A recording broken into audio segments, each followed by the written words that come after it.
All right, let's dive in. Seems like everyone's buzzing about Cristiano Ronaldo, so we're going deeper than just, the goals and the headlines. Way deeper. We're talking about the man, the drive, what makes him, well, him. We're going to uncover the layers, the ambition, the resilience, that kind of stuff. What took him to the top, basically. And trust me, there's a lot more to this story than meets the eye. We're talking like childhood in Madeira, almost signing with Arsenal, even a great-grandmother from Cape Verde. Oh, yeah. That's just scratching the surface. Right. His story, I mean, it starts humbly. You wouldn't believe it, really, considering the glitz and glamour now. Okay, so let's rewind, right? Back to Madeira, youngest of four, devout Catholic family, but they were facing some real financial struggles. Yeah, serious struggles. And this is, well, it's pretty heavy, actually. His mom considered abortion Wow. because of the poverty, Her Yeah. husband was struggling with alcoholism, and they already had 3 kids. It's a lot to carry. It was a tough call, obviously. Right. But she chose to have him. And, I mean, think about it. It's like a sliding doors moment, right? Boy. Where would football be without, I don't know, those free kicks? Exactly. And not just the sport. Imagine the psychological impact on Ronaldo, knowing this about his birth. Yeah, that's huge. Right. Did it fuel his ambition, you think? Who knows? But Right. it's got to be a factor. It's a pivotal part of his story. So even from a young age, he's totally obsessed with football. Consumed by it, yeah. Playing for, what were those local clubs? And Arena. Right, And, national. and then, at 12 years old, scouted by Sporting CP. Yeah, big move. I mean, leaving home, moving to Lisbon, it's a huge commitment, not just for him, but for his family. Massive. They're basically betting on his talent at that point. So much pressure. Oh, yeah. And then it gets, well, even tougher. He has to choose football or school. Right. Tough call for a kid. What did he do? Left school. Went all in on football. It's a risk, but it shows how driven he was, even then. And it wasn't all, like, smooth sailing. He got expelled, right? For throwing a chair at a teacher. What was that about? Felt disrespected. That's Ronaldo. He's got this fire, this refusal to back down. It's almost like a preview of the confidence we'd see later on the pitch. But also, it shows that his path wasn't always easy. He had to, face challenges. Totally. He had to fight. And speaking of fighting, there was that heart condition. As a teenager, Tachycardia. right, it affected his heart rate. I mean, That's serious, especially for an aspiring athlete. it wasn't just physical, right? It was mental, too. Huge mental hurdle. Imagine Yeah. being that young, with your dreams on the line, facing surgery. It must have been terrifying. It makes you wonder about the psychological impact. Did it, I don't know, make him even more determined? It had to, right? Like, his mom even said that if he hadn't become a footballer, he might have been a bricklayer. It puts things in perspective. Football was more than a passion. It was an escape, a way out. And of course, we can't forget his idols. Ronaldinho, Ronaldo Nazario, the Brazilians. Talk about setting the bar high. Oh, absolutely. He wasn't just watching, he was studying them, absorbing their style, their flair. He wanted to recreate that magic. And that brings us to Sporting CP, his first real taste of pro football. This is where it all starts. He's rising through the ranks fast, promoted to the senior team at 17. 17 years old. Think about that. Making his Champions League debut against Inter Milan. Wow. That's not luck. That's pure talent, demanding to be noticed. And he scores his first professional goals in the Primera Liga. Instant impact. And the big clubs start sniffing around. I bet they were. Liverpool, Barcelona. They saw the potential. But then comes this friendly match against Manchester United. This is where things get really interesting. Okay, I'm all ears.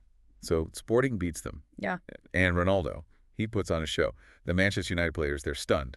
And Alex Ferguson, the legendary manager. Blown away. Calls him one of the most exciting young players he's ever seen. Wow. And get this, the Manchester United players themselves, they're the ones urging Ferguson to sign him. They knew they'd witnessed something special. They saw the future, basically. Yeah. And Manchester United, initially they wanted to loan him back to Sporting for a year, but they were so impressed they just went ahead and signed him permanently. Can you imagine being 18 years old with that record-breaking transfer fee on your shoulders? The pressure must have been incredible. It's like a whole other level. But for Cristiano Ronaldo, it was just the beginning. So last time we left off with Ronaldo, I mean, he's about to conquer the Premier League, joins Manchester United for this, crazy record-breaking fee. 18 years old? It's hard to even grasp, right? Stepping into that spotlight, new country, one of the toughest leagues in the world. It would have been overwhelming for, well, for anyone, really, let alone a teenager. Absolutely. And you got to remember early 2000s Premier League.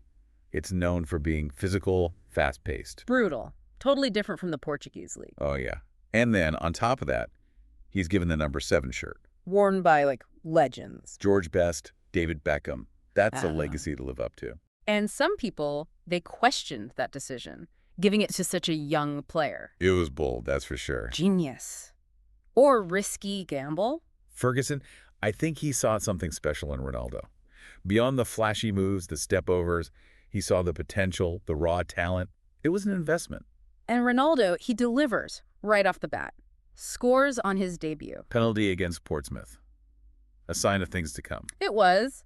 But there were, the doubters. People thought he was all style, no substance, too individualistic, not enough team play. But Ferguson, he knew how to, like, harness that talent. He molded in. Developed him into a complete player. Speed, power, clinical finishing. It all just, like, clicks. And it's not just talent, right? It's work ethic. Yep. Dedication. Ronaldo was notorious for his intensity in training, always pushing the limits. He understood that natural ability wasn't enough. Not even close. First trophy with Manchester United comes pretty quick. The FA Cup in his first season. Talk about a confidence boost, winning such a prestigious competition. And then, of course, the Premier League titles. Right. 3 in a row. Manchester United were dominant, and Ronaldo, he was a crucial part of that. And then the Champions League, 2008, epic final against Chelsea. Moscow. Ronaldo scores that, like, incredible header. But it goes to penalties. Nail-biter. Total nail-biter. And for Ronaldo, it's a personal triumph, too. Man of the match. Cementing his status as, like, one of the Right. best. Oh, yeah. And at 23, he wins his first Ballon d'Or, first Portuguese player to ever do it. It's the culmination of all that work, the dedication. But knowing Ronaldo, he's not stopping there. Always aiming higher. And Real Madrid, they're watching. They see his rise, and they're ready to make him, well, the most expensive player in the world. It was a saga. Rumors, speculation, negotiations. Everyone was talking about it. Real Madrid wanted him, and they were willing to pay. And in 2009, the deal's done. 94 million euros. Just, wow. A new chapter, a new challenge for Ronaldo. He's going to the Bernabeu, home of the Galacticos. The pressure must have been immense. Sky-high expectations. But if anyone could handle it, it was Ronaldo. He's joining a team full of stars. Kaká, Benzema, Raúl. How did he deal with that competition? Did he adapt to this new league, new style of play? That's the big question. And that's where we'll pick up next time. Okay, so Ronaldo's in Madrid. It's like a whole other level of stardom, even for him. I mean, those Galacticos, those egos. It was a potent mix. Gamble for both sides, you could say. Yeah. But he didn't back down, did he? Not at all. He scores in his first La Liga game. Sets the tone right away. It's almost like he was saying, I'm here to take over. Exactly. He wasn't just another Galactico. He wanted to lead them to, conquer Europe. And over those 9 seasons, he does just that. Records, trophies. I mean, he becomes Real Madrid's all-time leading scorer. That's insane. It's mind-blowing. Think about all the legends who played for that club. And it's not just the goals. He's a creator, a leader on the pitch. Oh, yeah. He elevates everyone around him. And then, of course, there's that BBC trio. Benzema. Bale. Unstoppable at times. A force of nature. 4 Champions League titles in 5 years. A dynasty. That bicycle kick against Juventus. Oh, man. I still get chills. Like he defied gravity. The whole world was talking about it. But beyond those moments, those flashes of brilliance, there was this leadership. He pushed his teammates, set the bar incredibly high. He was obsessed with winning. And it was contagious. He didn't just raise his own game, he raised the entire team's. 4 more Ballon d'Ors during his time at Real Madrid. Cements his legacy. One of the all-time greats. But then, 2018, he's 33.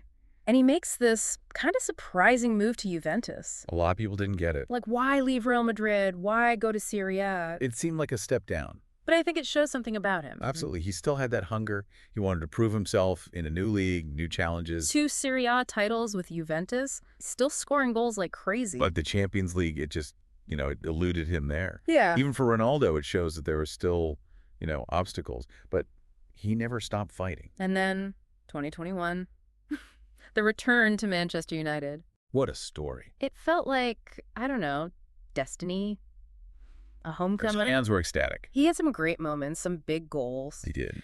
But it wasn't like a perfect ending. By the end of 2022, he's gone again. It was messy. Yeah. Disagreements with the manager, questions about his role, not the fairy tale everyone hoped for. And so here we are. Ronaldo's in Saudi Arabia playing for Al Nassr.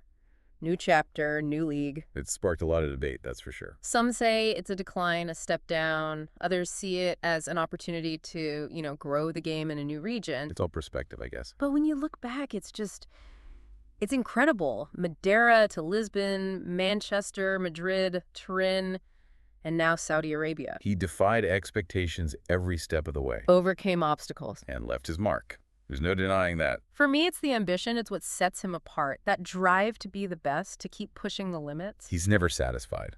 And you can see it in everything he does. Yeah. It's inspiring. He shows us that talent is, well, it's important.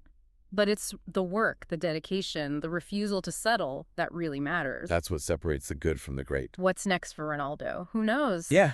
But his legacy, that's already written. He's a global icon. A legend. He's inspired millions all over the world. And maybe, just maybe, there are still more chapters to come. Maybe. Time will tell. Well, that's been our deep dive into the world of Cristiano Ronaldo. It's been a journey. Quite a journey. Thanks for joining us.